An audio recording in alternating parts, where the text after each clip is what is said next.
Waka. yàlla tey teg leen nattu te dara beesu fi. nga ne dëkk bi kenn du fi am jàmm. nguur boo ko yoree. waaw def ko arme di ko xeexee. yàgg suñu borom jëlee na fi. wax ko loolu.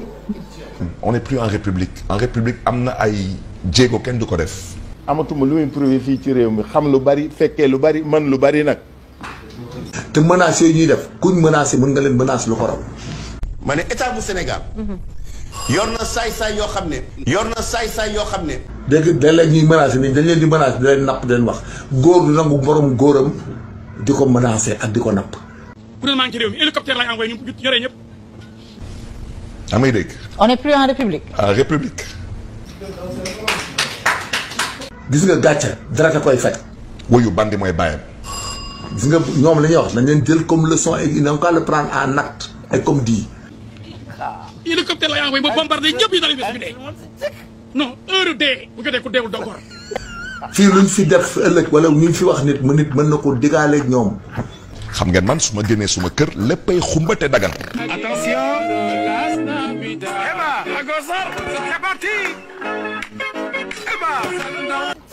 koo fi wax lu métteeg lu naqadi mën na la ko delloo. El Hadj Diouf carax Ousmane Sonko moo gën sa baay bi la andi sa ab. dañ dem. ba woon ñu def loolu seen bopp yi xam ne fii ëpp ñu fi kenn fit ëpp ñu fi kenn juddu ëpp ñu fi kenn doole ëpp ñu fi kenn gàllaaj que ça soit très clair matu ñoo yor réew matuñu ko. fii ku fi reewantu ñu won la ko xoolal reewantu tubéy. est-ce que. c'est que am na ñu ñenn ñu jombal seen bopp am na ñu ñenn ñu rus looloo tax. waaw mais xam nga parti boo ci nekkee. nga wane ni da nga am doole lu la neex ngay def lu la neex ngay wax tey moo andi lii yëpp. te man ñeme naa tëdd kaso.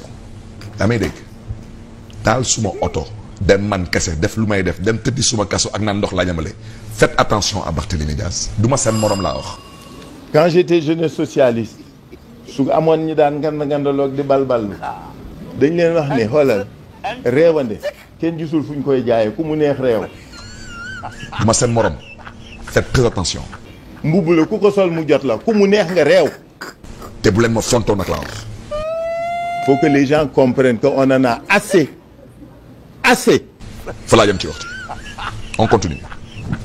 ki nanguwul jàkkaarloog sa adversaire da nga wóoluwul sa bopp. maintenant est-ce que dinañ juboo ak président Macky Sall ou non je ne sais pas. moo tax yéen a ngi ci jafe-jafe bu ngeen dul génn mukk tant que bëgg ngeen a tekki ba ngeen réew mi am xéewal réew mi am teraanga am jàmm am calme na ngeen génn seen i pexe ak seen i xel ci ku mel ni Diomaye bi ak Ousmane Sonko.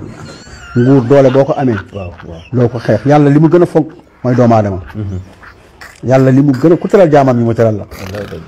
man maa leen ko wax te vous allez voir la leçon da ngeen maar li may wax. balaa ñuy ñëw ci waxtaan boobu malgré tout ce qui se passe. ku comprendre tout le message xam na ne vous vous adressez à Ousmane Sonko bu amul jàmm yow boo amul jàmm moom du am jàmm. man su ma amulee jàmm kenn du am jàmm Sénégal laa wax man waxuma Massamba wala Mademba. voilà. soo demee seeti wax ak Macky Sall day wax jox la nga wax delloo ko. waa Sénégal waa yéen a ngi si jàmm. ba amul coow. waa glace gi bariwul foofu.